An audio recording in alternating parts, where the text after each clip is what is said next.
Hello' everyone, পোনপ্ৰথমতে আপোনালোক সকলোকে মোৰ এই ভিডিঅ'টোলৈ স্বাগতম জনাইছোঁ।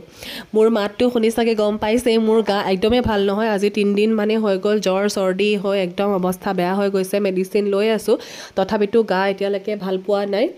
আৰু আজিকালিতো গম পাই মেডিচিন ল'লেও লগালগ জ্বৰ ভাল নহয়। আগৰ কথা বেলেগ আছিলে, আগতে এটা মেডিচিন খালোঁ আৰু জ্বৰ খতম, কিন্তু এতিয়া তেনেকুৱা নহয়।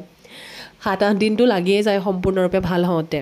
গতিকে সেয়াই, তথাপিতো মই ভাবিছোঁ যিহেতু মই এতিয়া আইচক্ৰীম বনাবলৈ লৈছিলোঁ, গতিকে ভাবিছোঁ এটা ভিডিঅ' কৰি থওঁ আৰু আপোনালোককো দেখাওঁ।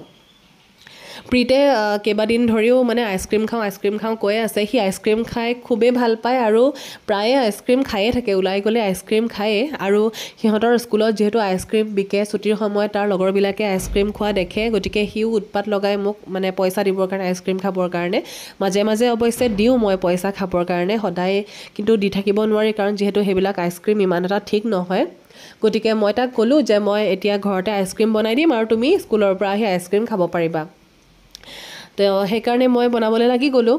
আৰু এই পেকেটটো মই ফ্লিপকাৰ্টৰ পৰা অৰ্ডাৰ কৰিছিলোঁ। ইয়াৰ দাম দেখিছেনে, 60 টকা লিখা আছে আৰু মই আধা দামত পাইছোঁ, মানে 30 ৰুপিজতে মই এই পেকেটটো পাইছোঁ। এইটো হৈছে ভেনিলা ফ্লেভাৰ আৰু বেলেগ বেলেগ ফ্লেভাৰো আছে, ষ্ট্ৰবেৰী আছে, চকলেট আছে এনেকুৱা। আৰু মই চকলেটটো অৰ্ডাৰ দিছিলোঁ, চকলেটটো বনোৱা নাই। আৰু এতিয়া মই ভেনিলা ফ্লেভাৰটো বনাইছোঁ।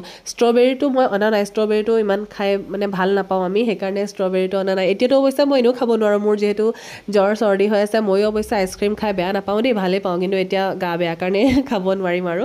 গতিকে এতিয়া মই এই ভেনিলা ফ্লেভাৰৰ পেকেটটোৱে বনালোঁ। আৰু ইমান মানে প্ৰব্লেম নাই জানেনে, গাখীৰৰ লগত জাষ্ট মিক্স কৰিব লাগে আৰু এনেকুৱা আইচক্ৰীম মেকাৰত তেনেকৈ ভৰাই দিলে হৈ যায়।